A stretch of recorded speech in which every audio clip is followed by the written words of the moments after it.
మూకం కరోతి వాచాలం పంగుం లంఘయతే గిరిం యత్కృపాతమహం వందే పరమానందమాధవం. యోగేన చిత్తస్య పదేన వాచా మలం శరీరస్య తు వైద్యకేన యో అపాకరోత్తం ప్రవరం మునీనాం పతంజలిం ప్రాంజలిరానతోస్మి. పతంజలి యోగ సూత్రాల్లో సాధన పాదంలో 47వ సూత్రం వరకు చేశాము. ఈ 46, 47వ సూత్రంలో ఈ అష్టాంగ యోగంలో మూడవది యమ నియమ అయిన తర్వాత ఆసనాన్ని గురించి మనం చెప్తున్నాము. 46వ సూత్రంలో ఆసనం అంటే ఎలా మనం కూర్చోవాలి, కూర్చొనే పద్ధతి, ఒక పోస్చర్ ఎలా ఉండాలి, ధ్యానం చేయడానికి ఏది సానుకూలంగా ఉంటుంది అంటే స్థిరంగా సుఖంగా కూర్చోడము, స్వాభావికంగా. ఉదాహరణకి ఇది పద్మాసనం, స్వస్తికాసనం, వీరాసనం, భద్రాసనం అంటారు. అలాంటి స్వాభావికంగా సహజంగా ఉన్న ఆసనాలను మనము ఎంచుకొని దీర్ఘకాలం మనం అభ్యాసం చేయాలి.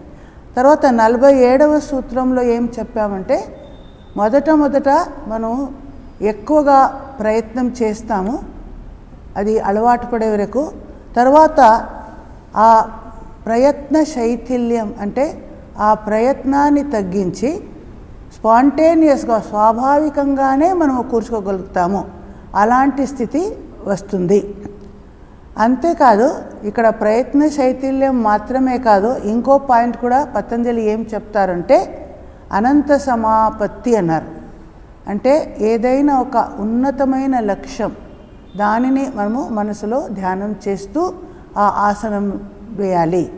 ఇవి రెండు అంటే ఎలా మనం హఠయోగంలో అయితే శారీరకమైన నియంత్రణ మాత్రమే మనము ప్రాముఖ్యత ఇస్తాము, కానీ ఇక్కడ శరీరం మనస్సు రెండిటిని నియంత్రించాలి.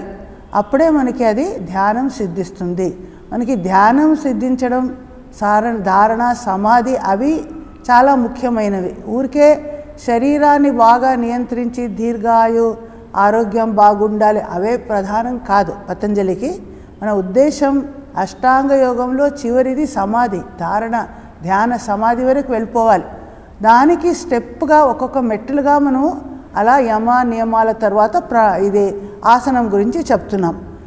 ఇక్కడ 2 పాయింట్స్ చెప్పాం. ఒకటి ప్రయత్నాన్ని తగ్గించి అది స్వాభావికంగా అయ్యేటట్లు చేయడము, రెండవది ఆ అనంతమైన ఆకాశము, సముద్రము లేదా మన ఇష్టదైవం ఏదో ఒక ఆ మూర్తిని గురించి మనం ధ్యానం చేస్తే మనం చాలా సహజంగానే మన మనసు అక్కడ కాన్సన్ట్రేట్ అయిపోతుంది.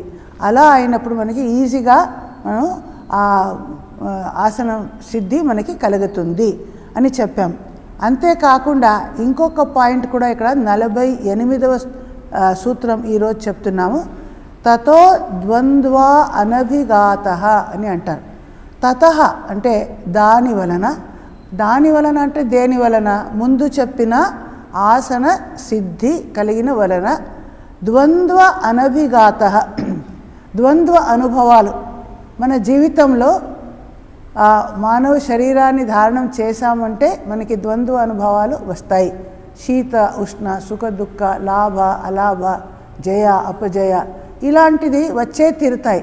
మనం ఎప్పుడు సుఖంగా ఉండము, ఎప్పుడు దుఃఖంగా ఉండము, ఎప్పుడు రోగం ఉండదు, ఎప్పుడు బాగా ఉంటాం ఇలా చెప్పలేము. ఇవి ఆల్టర్నేట్గా ఈ విరుద్ధమైన స్థితులు వస్తుంటాయి. ఈ ద్వంద్వ అనుభవాలు అంటే పరస్పర విరుద్ధమైన కొంతకాలం శీతకాలం అయిన తర్వాత ఉష్ణకాలం శీతం, ఇవి ఒకటైన తర్వాత ఒకటి వస్తాయి. ఇలా ద్వంద్వ అనుభవాలు వచ్చినప్పుడు సాధారణ మానవులు ఏమవుతుంది అంటే మనకి అది చాలా మనం డిస్టర్బ్ అయిపోతాం. అయితే ఈ ఆసన సిద్ధి కలిగిన వ్యక్తి అలా లక్ష్యంలో మనసును ఏకాగ్రంగా చేసి ఆ ఆసన సిద్ధి కలిగించిన వ్యక్తి ఆయనకి అంత ఈజీగా డిస్టర్బ్ అవ్వదు అని చెప్తున్నారు. అంటే సహజ అలా బయట ఎలాంటి పరిస్థితి ఉన్నా, బయట అట్మాస్ఫియర్ ఎలా ఉందా, ఎక్కువగా శీతం ఉన్నా ఉష్ణం ఉన్నా ఎలాంటి పరిస్థితి ఉన్నా ధ్యానం కుదురుతుంది. ఆసన సిద్ధి కలిగింది, లక్ష్యంలో మనసు స్థిరమైంది అనుకోండి, అప్పుడు మనకి ఈజీగా అది అవుతుంది అని చెప్తున్నారు. బయట ఏది కూడా మనకి డిస్టర్బ్ చేయవు, మనం ఈజీగా చేయగలుగుతాం. అంటే ఇక్కడ ఈ ధ్యానం గురించి కూడా మనం ఇంపార్టెన్స్ ఇస్తున్నాము అని చూస్తున్నాం. శరీరం మాత్రం నియంత్రించడం కాదు, పతంజలి మానసికంగా ఆధ్యాత్మికంగా మనకి ఏది ఉన్నతి కలిగిస్తుందో అలాంటిగా మనకి ఇక్కడ చెప్తున్నారు. శరీర మనసు రెండును, మైండ్, బాడీ మైండ్ కాంప్లెక్స్, దానిని కలిసి దానిని మనకి జయించాలి. అది మన కంట్రోల్కి రావాలి. మనసు ఏకాగ్రం కావాలి అంటే మనకి ఇలా చేయాలి అని చెప్తున్నారు. ఎప్పుడైతే మన మనసు ప్రశాంతంగా అవుతుందో, ఆసనం సిద్ధించింది అంటే శరీరం మీద మనసు వెళ్ళదు, శరీరాన్ని మర్చిపోవాలి. అలా ఉంటుంది. ఏది నొప్పి ఉన్నా, అది బయట చల్లగా ఉన్నా, ఉష్ణంగా ఉన్నా, వేడిగా ఉన్నా, ఎలా ఉన్నా, కష్టాలు ఏది వచ్చినా అవంతా మర్చిపోతాం. ఆ ధ్యాన కాలంలో మనం తల్లీనంగా అయిపోతాం. ఎందుకంటే శరీర స్పృహ లేదు, మనసు ఒక ఉచ్చ చింతలో ఉన్నది. ద్వంద్వ అనుభవాల వలన మనకి ఎటువంటి విచలితంగా మనం అవ్వము. అలాంటి స్థితి మనకి కలుగుతుంది. మనస్సు ప్రశాంతంగా ఉన్నప్పుడు ఈ ఉన్నత విషయాల్ని మనం తెలుసుకోగలుగుతాము. ఇవంతా ఒక్కరోజు 2 రోజులు అయ్యే పని కాదు, దీర్ఘకాలం మనము అలవాటు చేసుకున్నప్పుడే అది మనకి సిద్ధిస్తుంది అంటారు. ఎలాంటి తన్మయత అంటే మనకి తెలుసు. స్వామి వివేకానందులు ధ్యానానికి కూర్చున్నప్పుడు దోమలు ఎలా కుడుతున్నాయో, ఒక బ్లాంకెట్ కవర్ చేసిన శరీరం అంతా కవర్ చేసినా ఆయనకి అది తెలిసేది కాదు. ధ్యానంలో కూర్చొని ఒక పాము దగ్గర వెళ్తుంది, ఆయనకి అది కూడా తెలియటం లేదు. వేరే వారు చూసిన వాళ్ళు అక్కడి నుంచి పరుగులు తీస్తున్నారు, ఆయనకి అది ధ్యాసే లేదు. అంటే ఎలాంటి తన్మయత ఉంది చూడండి. అంటే అలా మన మనసు తల్లీనంగా అయిపోతుంది. ధ్యాన సిద్ధులు అయితే అలా ఉంటుంది, యోగిలకి అలాంటి శక్తి వస్తుంది. సో అలాంటి సిద్ధి కలుగుతుంది మన ఆసనం వలన. అంటే ఆసనం ఏమిటి? ఊరికే శరీరాన్ని కంట్రోల్ చేస్తున్నాము, ఈ ఆసనం వేస్తాము, ఆ ఆసనం వేస్తాము అంత కాదు. దాని వలన సైమల్టేనియస్గా మనస్సు మీద కంట్రోల్ వస్తుంది, ఆధ్యాత్మిక ఉన్నతి కూడా మనకి కలుగుతుంది అని ఇక్కడ పతంజలి చెప్తున్నారు. దీనికి తరువాత 49వ సూత్రంలో తస్మిన్ సతి శ్వాస ప్రశ్వాసయోర్గతి విచ్ఛేద ప్రాణాయామ, తరువాతి స్టెప్ ఆసన సిద్ధి కలిగిన తరువాత ప్రాణాయామాన్ని మనం ప్రాక్టీస్ చేయాలి. అది అంటే యమ నియమ ఆసన ప్రాణాయామ 4వ మెట్టులు ఇది ఈ అష్టాంగ యోగంలో. దానిని గురించి ఇప్పుడు చెప్తున్నారు. తస్మిన్ సతి అంటే అది అయినప్పుడు, తస్మిన్ అంటే ఆసన సిద్ధి మనకి కలిగిన తరువాత, ఆసనంలో స్థిరంగా కూర్చోగలిగిన తరువాత శ్వాస ప్రశ్వాసయోహో, శ్వాస ప్రశ్వాస అంటే ఉచ్ఛ్వాస నిశ్వాస. శ్వాస అంటే గాలిని లోపలికి వాయువుని పీల్చుకుంటాము, ఇన్హలేషన్. ప్రశ్వాస నిశ్వాస అంటే బయటికి పంపిస్తాము, ఎక్సలేషన్. ఈ ఉచ్ఛ్వాస నిశ్వాస ఈ 2 ఉంటాయి. యోహో అంటే ఇవి రెండిటి, శ్వాస ప్రశ్వాస యోహో గతి అంటే అది ఒక రిథమికల్గా వెళ్తుంటుంది, ఒక గతి, దానికి ఒక స్పీడ్ ఉంటుంది. మనం ఎలా కొందరు శ్వాసం లోపల తీసుకున్నాము, బయటికి వదిలాము, తీసుకుంటాము, వదులుతాము.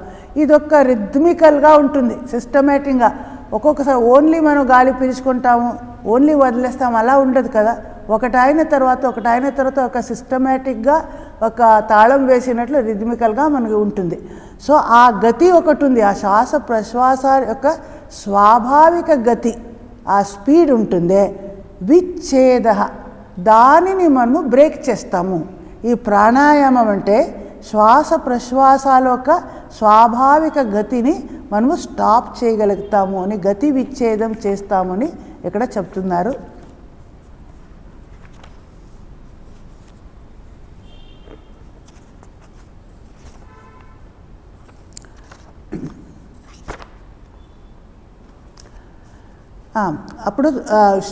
ఇప్పుడు ఈ ప్రాణాయామ అనే చెప్పడానికి మనకి ఇక్కడ 3 అంగాలు ఉన్నాయి ప్రాణాయామంలోని చెప్తారు.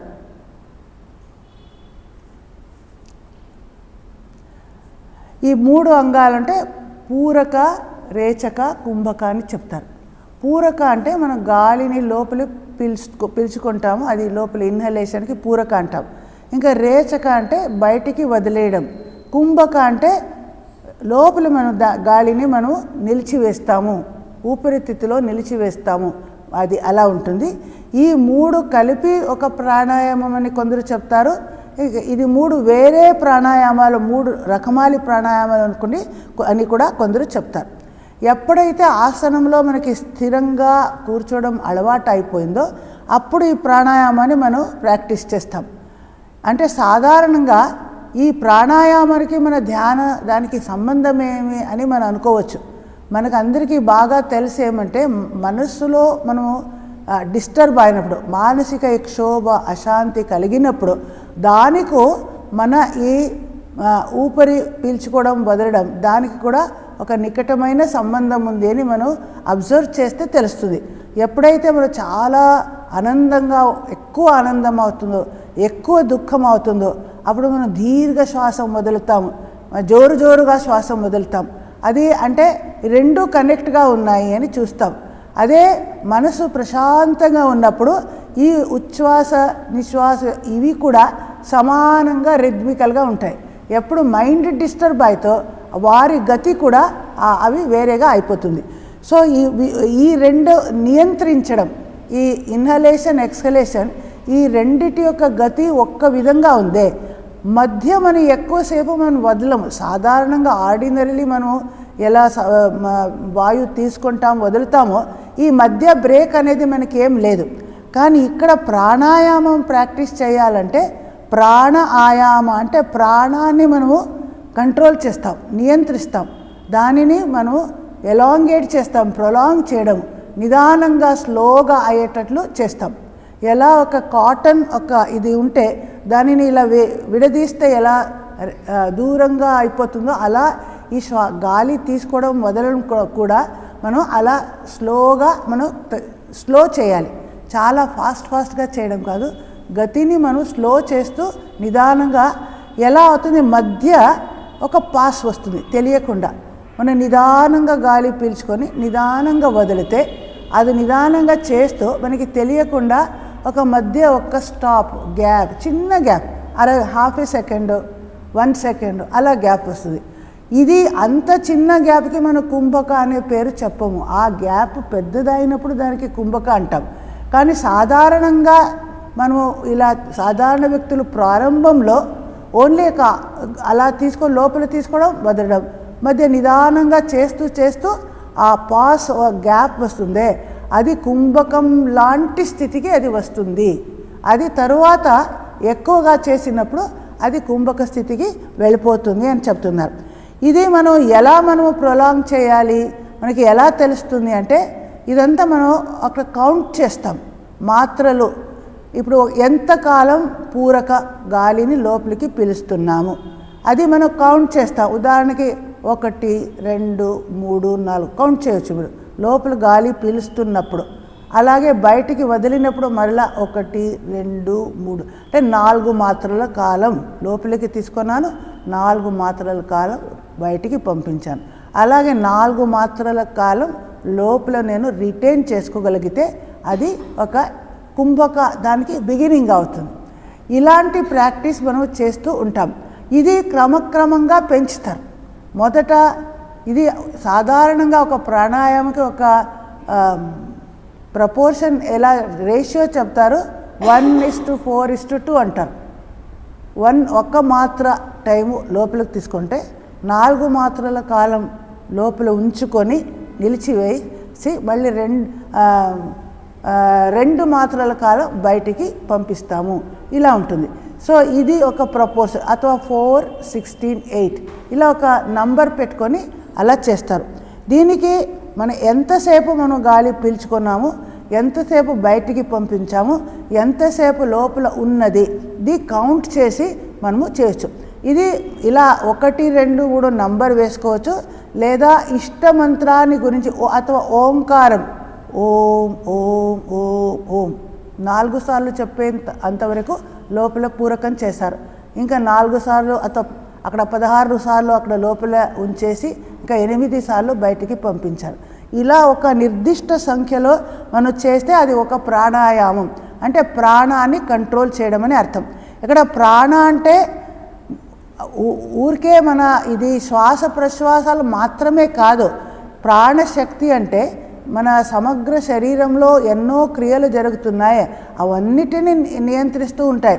అందుకే పంచప్రాణాలని కూడా మనం చదువుతాం, ప్రాణ అపాన వ్యాన ఉదాన సమాన అంటారు. వీటి వలన మన వేరే వేరే క్రియలు అంటే బ్లడ్ సర్క్యులేషను, మన డైజెషను, ఎక్స్క్రిషన్, ఈ వేరే వేరే ఓన్లీ రెస్పిరేటరీ సిస్టమ్ కాదు, అన్ని క్రియలు శరీరంలో ఏవేవి జరుగుతున్నాయో అవంతా ఈ పంచప్రాణాలు నియంత్రిస్తున్నాయి. అంటే ప్రాణశక్తి ద్వారా నియంత్రింపబడతాయి. కానీ దాంట్లో మనము ఈజీగా కంట్రోల్ చేయగలిగేది ఏది అంటే ఈ ఇన్హలేషన్ ఎక్సలేషన్, ఈ రెస్పిరేటరీ సిస్టమ్ది. అది మన చేతిలో ఉన్నది. మనం నిదానంగా గాలి పీల్చుకుంటామా, ఫాస్ట్గా పీల్చుకుంటామా, వదులుతామా, ఇది మనం క్రమక్రమంగా స్థూలమైన దాన్ని కంట్రోల్ చేస్తూ సూక్ష్మంగా ఉన్న మొత్తం దాన్ని కంట్రోల్ చేయడానికి మనకి అది క్రమక్రమంగా సరిపోతుంది అని చెప్తారు. సో గతి విచ్ఛేద అంటే ఇక్కడ ఏమైంది అంటే అదే పూరక రేచక దీని మధ్య చిన్న గ్యాప్ వేయడం, విచ్ఛేదం చేసాం. పూరక అయిన తర్వాత రేచక, రేచక అయిన తర్వాత పూరక, ఇది వన్ ఆఫ్టర్ అనదర్ వెళ్తూ ఉంది. అలా వెళ్ళకుండా దాని గతిని స్టాప్ చేస్తాం. ఎలా అంటే స్లో డౌన్ చేస్తాం. స్లో డౌన్ చేసినప్పుడు కొద్దిగా half a minute, half A second gap వచ్చింది. ఆ గ్యాపే తర్వాత ప్రాక్టీస్ చేస్తూ మనకి అది ఇంకా ఎక్కువ టైం మనము చేసుకోగలుగుతాం. ఒక్కొక్కసారి వాయువుని బయటకు కూడా తీసుకోకుండా లోపల కూడా ఉంచుకోకుండా ఊరికే మనం ఉంటే అది ఇంకో టైప్ ఆఫ్ ప్రాణాయామం అంటారు, దానికి శూన్యక అంటారు. సో ఇక్కడ 3 విధాల విభిన్న టైప్ ఆఫ్ ప్రాణాయామం చెప్పారు. ఈ పూరక, రేచక, కుంభక ఇవి 3 ప్రాణాయామాలు అని చెప్పి ఈ శూన్యక అనేది కూడా ఇంకో టైప్ ఆఫ్ ప్రాణాయామం అని ఇక్కడ చెప్తున్నారు. ఇవన్నిటి ద్వారా మనం శరీరంలో ఉన్న విభిన్న క్రియలను, ప్రాణశక్తిని మనం కంట్రోల్ చేస్తాం. అది కంట్రోల్ చేసినప్పుడు క్రమక్రమంగా మనకి ఏమవుతుంది అని తర్వాతి సూత్రంలో ఇంకా ఎక్స్ప్లెయిన్ చేస్తారు. ఈ సూత్రంలో ప్రాణాయామం అంటే డిఫైన్ చేశారు. తస్మిన్ సతి అంటే ఆసన సిద్ధి కలిగిన తర్వాత శ్వాస ప్రశ్వాస అంటే అది ఉచ్ఛ్వాస నిశ్వాస ఇవి రెండిటికి దాని యొక్క గతిని మనం బ్రేక్ చేస్తాము, విచ్ఛేద చేయడము అంటే మధ్య ఒక గ్యాప్ తీసుకొని వస్తాము, దానికి ప్రాణాయామ. వాటి యొక్క స్పీడు అంతా నియంత్రించడం. దీనికి తర్వాత 50 నంబర్ 50లో ఏం చెప్తున్నారో అని చూద్దాం. అంటే ఈ ప్రాణాయామం చేసిన వలన మనకి ఏమవుతుంది అని కూడా మనకి తెలుసుకోవాలి. క్రమక్రమంగా మన మనసు ప్రశాంతంగా అవుతుంది. జోరుగా ప్రాణాయామం చేసినప్పుడు, ఎలా స్పీడ్గా చేసినప్పుడు మైండ్ డిస్టర్బ్గా ఉంటుంది మనం చూసుకుంటాము. మనకు చాలా డిస్టర్బ్ అయినప్పుడు కొంచెం నిదానంగా గాలి పీల్చుకోండి, వదలండి, పీల్చుకోండి, వెళ్ళండి.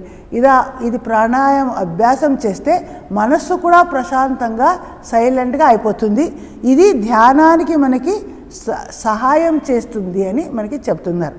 ఇంకా కుంభక అనే శబ్దానికి కూడా అర్థం చెప్తున్నారు. కుంభ అంటే ఒక పాట్ లేదా ఒక కుండంలో ఎలా నిండుగా మనము ఉంటే నీళ్లు పెడితే ఎలా ఉంటుందో అలా మనం గాలిని లోపలి తీసుకున్నప్పుడు ఈ ఊపిరితిత్తుల్లో అది నిండి ఉంటుంది, తర్వాత బయటికి పంపిస్తాము.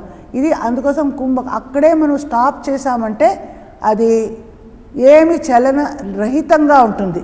కుంభక టైంలో గాలిని లోపల కూడా తీసుకోము, బయటికి వదలడము. ఎలా ఒక కుండంలో ఆ నీళ్లు స్టడీగా స్టిల్గా ఉన్నట్లు ఆ గాలిని ఊపిరితిత్తులో మనం స్టాప్ చేస్తాం. దానికి కుంభకాన్ని చెప్తారు. ఇలా చేయడం వలన అంటే మనం గాలిని ఎప్పుడు లోపల పీల్చుకుంటామో ఏమవుతుంది, మన శరీరానికి ఆక్సిజన్ ఎక్కువగా వెళ్తుంది. వదిలిన తర్వాత వదులుతున్నప్పుడు మన కార్బన్ డైఆక్సైడ్ మన శరీరం నుంచి బయటికి వెళ్తుంది.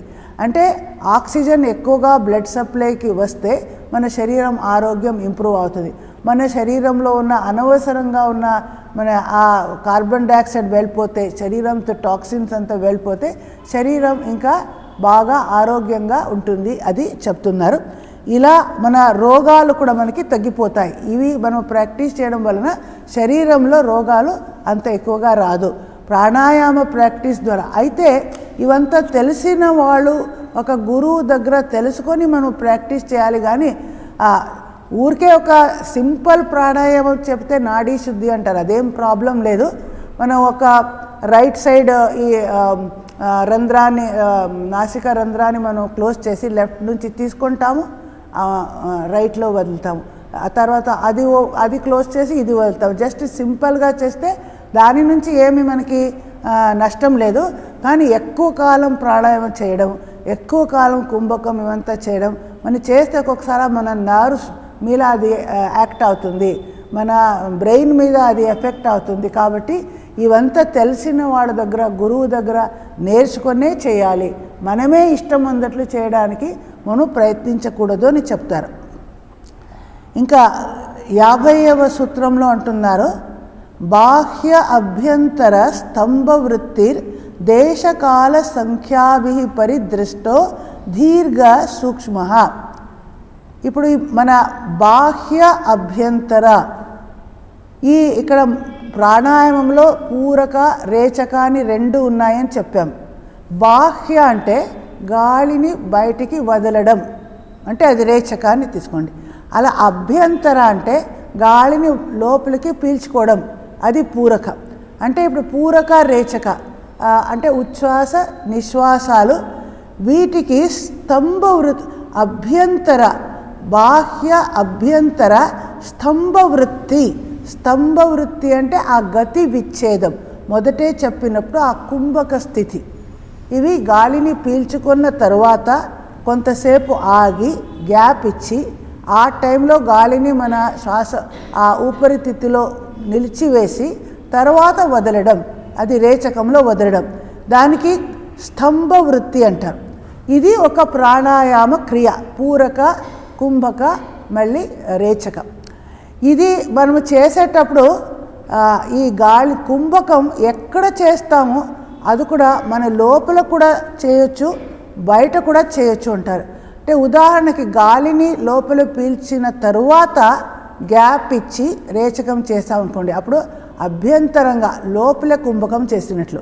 గాలిని వదిలిన తరువాత గ్యాప్ ఇచ్చి తర్వాత లోపలికి పీల్చుకుంటే అప్పుడు బయట కుంభకం చేసినట్లు. సో ఈ కుంభక అనేది బయట కూడా చేయొచ్చు, బాహ్య అంతర 2 విధాల కుంభకం కూడా ఉన్నాయి. ఇక్కడ ఈ బాహ్య అభ్యంతర స్తంభ వృత్తి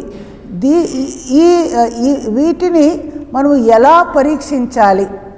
మనం ఈ ప్రాణాయామ క్రియ సరిగా చేస్తున్నామా, దీంట్లో మనం ప్రోగ్రెస్ అవుతున్నామా, నెక్స్ట్ మెట్లుగా మనం ముందుకు వెళ్తున్నాము, ఎలా పరీక్షించాలి అంటే 3 పరీక్షలు ఇక్కడ మనకి చెప్తున్నారు. అది దేశకాల సంఖ్యాభి. ఈ 3 విధాల పరీక్షలు ఉన్నాయి. దేశ అంటే స్థానం. ఈ ప్రాణాయామ క్రియలో మనం ఏ స్థానం వరకు గాలిని లోపల పీల్చుకుంటున్నాము, ఎక్కడి నుంచి బయట పంపిస్తున్నాం. మొదట ఇది ఊరికే ఇక్కడ బిగినింగ్లో కంఠం వరకే ఉండొచ్చు. కొంచెం డీప్గా చేసినప్పుడు ఈ శ్వాసకోశం ఇక్కడ చెస్ట్ వరకు వస్తుంది. ఇంకా డీప్గా వెళ్ళినప్పుడు నాభి వరకు తీసుకుంటారు. నాభి డీప్గా ఒక ఉచ్ఛ్వాస నిశ్వాస అంటే లోపల నుంచి శ్వాస వదులుతాము, లోపల తీసుకుంటాము, ఇలా ఉంటుంది. అంటే ఇది ఎంతవరకు డిస్టెన్స్, దానికి ఇక్కడ స్థాన, ఇది పరీక్ష. మనం చేస్తున్న ఈ ప్రాణాయామాన్ని మూడు రకమాల పరీక్షకి గురి చేస్తాం. మొదటిది స్థాన, అంటే ఎంత దూరం వరకు మనం ప్రాణాయామం చేస్తున్నాము, ఊరికే హృదయం వరకే మాత్రం చేస్తున్నామా, ఇంకా లోపల వరకు మన గాలి తీసుకుంటున్నామా, నాభి వరకు పీల్చి తర్వాత వదులుతున్నామా, ఇది ఎంత దూరం వరకు చేస్తున్నామో ఆ డిస్టెన్స్ చాలా తక్కువ, అంటే 12 అంగుళాలు ఉండొచ్చు అంటారు 1 ఫీట్. దానికి డబల్గా 24 లేదా 36 అంగుళాల వరకు గాలిని లోపల వరకు తీసుకొని తర్వాత బయటికి వదలొచ్చు. ఈ పూరక రేచక దానిని మనం టెస్ట్ చేయడం అంటే ఒక థ్రెడ్ తీసుకొని చెప్తాను ఎంత దూరం వరకు తీసుకుంటున్నాము మెజర్ బయట థ్రెడ్ తీసుకొని ఈ నాసాగ్రం నుంచి మనం నాభి వరకు చేస్తున్నామా, హృదయం వరకు చేస్తున్నామా, కంఠం వరకు చేస్తున్నామా, ఈ మెజర్మెంట్ చేస్తే, పరిమాపు చేస్తే దానికి అది దేశ అనే దేశ పరీక్ష చేసినట్లు. ఇంకా రెండవది కాల పరీక్ష. కాల అంటే ఎంత టైం వరకు చేస్తున్నాం, అది ముందే చెప్పినాను. ఎలా మనం ఎన్ని మాత్రలు ఎంత టైం చేస్తున్నాం మినిమం చెప్పాను. 1:4:2 ఇది ఒక రేషియో ఇచ్చారు. దానికి మేము డబుల్ ట్రిపుల్ చేస్తాం. 4, 16, 8. సో 8 తర్వాత 32 తర్వాత 16 అలా ఇంకా 16, 64, 32 ఇలా దానికి పెంచుతాం డబల్గా. అంటే పూరక గాలిని పీల్చుకునే టైంలో మాత్రలు కౌంట్ చేస్తాం. మీరు 1, 2, 3 అని కౌంట్ చేయొచ్చు, లేదా ఇష్టమంత్రం లేదా ఓంకారం ఓం ఓం ఓం ఓం 4, మళ్ళీ లోపల 16 ఓం ఓం ఓం ఓం ఓం ఓం. అంటే ఇది ఇలా క్లోజ్ చేసి రంధ్రాన్ని క్లోజ్ చేసి గాలిని అంతసేపు మనము ఇక్కడ హృదయంలో అంటే శ్వాసకోశం ఊపిరితిత్తులో నిలిచివేసాం. తర్వాత వదిలేటప్పుడు కూడా 8 మాత్రల టైము వదులుతున్నాము, లేదా దానికి డబుల్ ఎంత చేస్తున్నాము, ఎంత కాలం వరకు చేస్తున్నాము అనేది కాల పరీక్ష అన్నారు. దానికి తరువాత సంఖ్యా పరీక్ష. సంఖ్య అంటే ఎన్నిసార్లు చేస్తాం. ఈ పూరక, కుంభక, రేచక ఒక్కసారి చేస్తే ఒక్క ఆవృత్తి, ఒక సైకిల్, అది 1 అని కౌంట్ చేసుకోండి. అది ఇప్పుడు మార్నింగ్ 4 సార్లు చేశారు అనుకోండి, మధ్యాహ్నం 4 సార్లు, ఈవినింగ్. ఇప్పుడు ఎన్ని టైమ్స్ చేస్తారో ఆ సంఖ్య కూడా మీరు కౌంట్ చేసుకోవచ్చు. ఎన్నిసార్లు ప్రాణాయామం చేస్తున్నారు అది సంఖ్య. ఈ సంఖ్యా పరీక్ష అంటే ఇలా 3 రకమాల పరీక్ష ద్వారా ఈ ప్రాణాయామాన్ని మనము జడ్జ్ చేస్తాము. ఎంతవరకు చేస్తున్నాము, ఎలా చేస్తున్నాము, ఎంత కాలం చేస్తున్నాము, ఎంత గభీరంగా చేస్తున్నాము, ఎన్నిసార్లు చేస్తున్నాము, ఇలా సంఖ్య ద్వారా మనం చూస్తే పరిదృష్ట. అలా చేస్తూ ఏమవుతుంది, దీర్ఘ సూక్ష్మ. ఈ గాలి తీసుకోవడం, ఈ ప్రాణాయామం దీర్ఘంగా సూక్ష్మంగా అవుతుంది. మొదట మనకి త్వరగా చేయడం అభ్యాసం, అది మనకి నిదానంగా చేస్తాము. ఇంకా సూక్ష్మంగా అంటే ఎవరికి వినిపించదు, మీరు జోరుగా తీసుకుంటున్నారు, ఎవరికి కనిపించదు వినిపించదు, చాలా సూక్ష్మంగా చాలా మెల్లిగా చేస్తున్నారు, దీర్ఘకాలం మెల్లిగా చేస్తున్నారు. అది మన అభ్యాస బలంతో ఇది అవుతుంది అంటారు.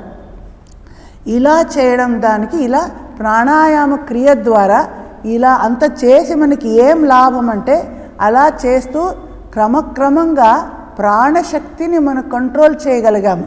అప్పుడు మన శరీరంలో ఉన్న ఈ క్రియలోని కంట్రోల్కి వచ్చాయి. అది దానికి కనెక్టెడ్గా మనస్సు కూడా ప్రశాంతంగా స్టిల్గా అయిపోతుంది అని మనం చూస్తాం. ఎంత ఎప్పుడు మన మైండ్ డిస్టర్బ్గా ఉందో, ధ్యానం చేసే ముందు డిస్టర్బ్గా ఉంది చూస్తూనే ఊరికే బాగా ఆసనంలో కూర్చొని ఒక 2-3 సార్లు ప్రాణాయామం చేయండి. వెంటనే మనసు స్వాభావికంగా అది కామ్గా అయిపోతుంది. తర్వాత మీరు ధ్యానం చేయడానికి ప్రయత్నిస్తే మీకు ఏకాగ్రత అనేది కుదురుతుంది అని చెప్తున్నారు. ఇలా బాహ్య అభ్యంతర సంభవృత్తి దేశకాల సంఖ్యాభి పరిదృష్టో దీర్ఘ సూక్ష్మ. ఈ బాహ్య వృత్తి మరి అభ్యంతర వృత్తి అంటే పూరక మరి రేచక, తర్వాత స్తంభ వృత్తి అంటే కుంభక, ఈ మూడిటిని ఈ 3 ప్రాణాయామాల్ని దేశకాల సంఖ్య ద్వారా పరీక్ష చేసి అభ్యాసం చేసినప్పుడు దీర్ఘంగా సూక్ష్మంగా ప్రాణాయామ క్రియ మనకి జరుగుతుంది అని చెప్తున్నారు. తర్వాత అంటే ఇక్కడ చేసేటప్పుడు మనం ప్రణవ మంత్రము, గాయత్రి మంత్రము, ఎన్నో మంత్రాల ద్వారా మనం చేయొచ్చు అని ఇక్కడ చెప్తున్నారు. ఇంకా 51లో చెప్తారు బాహ్య అభ్యంతర విషయాక్షేపి చతుర్థ. ఇక్కడ 3 టైపు ప్రాణాయామం చెప్పాము, 3 విధంగా చెప్పాము. పూరక, రేచక, కుంభక అయింది. ఇది కాకుండా 4వ టైపు ఒకటి ఉంది, అంటే బాహ్య వృత్తి, అభ్యంతర వృత్తి, సంభవ వృత్తి అని 3 టైప్ చెప్పాము. 4వది బాహ్య అభ్యంతర విషయ ఆక్షేపి, బాహ్య అభ్యంతర విషయాలని అతిక్రమించినది చతుర్థ. అంటే మొదట మనకి పూరక, రేచక ఇవి చేస్తూనే కుంభకాన్ని మనం తెచ్చుకుంటాం. డైరెక్ట్గా మనసు అలా మన కుంభకం కుదరదు, అంటే వాయువుని కంప్లీట్గా స్టాప్. కుంభక అంటే ఏమిటి, మన ఇన్హలేషన్ లేదు, ఎక్సలేషన్ లేదు, ఆ ఊపిరితిత్తులు స్టాప్ చేసేసాము. అది కుదరదు కదా, మొదట కుదరదు. మొదట స్లోగా పూరక తీసుకుంటాము, వదులుతాము, చేస్తూ నిదానంగా చేస్తూ చిన్న చిన్న గ్యాప్ ఇస్తూ ఆ గ్యాప్ పెంచుతూ తర్వాత ఆ కుంభకం అనేది మనకి ప్రాక్టీస్ అవుతుంది. అలా చేసినప్పుడు కూడా నేను చెప్పాను, బయట కుంభకం ఉండొచ్చు, లోపల కూడా కుంభకం ఉండొచ్చు, 2 విధాలుగా కూడా చేయొచ్చు. ఇలా కుంభక చేసేటప్పుడు చివరికి బాహ్య అభ్యంతర అంటే ఈ పూరక రేచక ఈ రెండింటిని డిపెండ్ అవ్వకుండా, దానిని తీసుకోకుండా ఊరికే కుంభకం చేయగలుగుతాము. అంటే ఇది చాలా రోజుల అభ్యాసం తరువాత మనకి సిద్ధిస్తుంది. ఎప్పుడైతే ఈ పరీక్ష దేశకాల సంఖ్య పరీక్ష చేసి మనకి ఆ దీర్ఘంగా సూక్ష్మంగా ప్రాణాయామం చేయడం అలవాటు అయిపోయిందో అప్పుడే మనకి ఇంకా పూరకము అవసరం లేదు, రేచకము అవసరం లేదు. అంటే గాలిని లోపలికి పీల్చుకోవడము అవసరం లేదు, బయటికి పంపించడము అవసరం లేదు. స్పాంటేనియస్గా ఆటోమేటిక్గా కుంభకం వచ్చేస్తుంది. ఎప్పుడు మనసు ఏకాగ్రమైతో మీ మనసు ఇంకా ఊపిరి ఆడదు. శ్రీరామకృష్ణులు చెప్తున్నారు, ఇప్పుడు మాట్లాడుతున్నారు, హఠాత్తుగా ఆయన స్థిరంగా అయిపోయారు, ఊపిరి ఆడు చూస్తున్నారు, సమాధి అవస్థకు వెళ్ళిపోతున్నారు. ఇలా ఈ కుంభకం అనేది క్రమక్రమంగా సిద్ధిస్తుంది. దీనికి చతుర్థ ప్రాణాయామ అంటారు. ఏది అంటే ఈ పూరక రేచక అవసరం లేకుండా స్వాభావికంగా సిద్ధిస్తుందో ఆ చతుర్థ ప్రాణాయామం ఇది కుంభకం. అది దానికి ఇక్కడ ఈ సూత్రంలో చెప్పారు. అంటే సాధారణంగా ఎవరిలో నిద్ర అలసత ఇవంతా ఎక్కువగా ఉందో మనలాంటి వాళ్ళు, వారికి పూరక రేచక ద్వారానే మనం కంట్రోల్ చేసి కుంభకాన్ని తెచ్చుకోవాలి, స్వాభావికంగా రాదు. అయితే ఎవరైతే అలాంటి చాలా అలర్ట్గా ఆల్రెడీ మైండ్ సూక్ష్మంగా తయారైపోయింది, అడ్వాన్స్డ్ ఉన్నారో అలాంటి సాధకులకి ఈ చతుర్థ ప్రాణాయామం కూడా సహజంగానే సిద్ధిస్తుంది అని చెప్తున్నారు. ఇంకా నెక్స్ట్ క్లాస్లో చేద్దాం. ఓం అసతో మా సద్గమయ తమసో మా జ్యోతిర్గమయ మృత్యోర్మా అమృతంగమయ. ఓం శాంతి శాంతి శాంతి.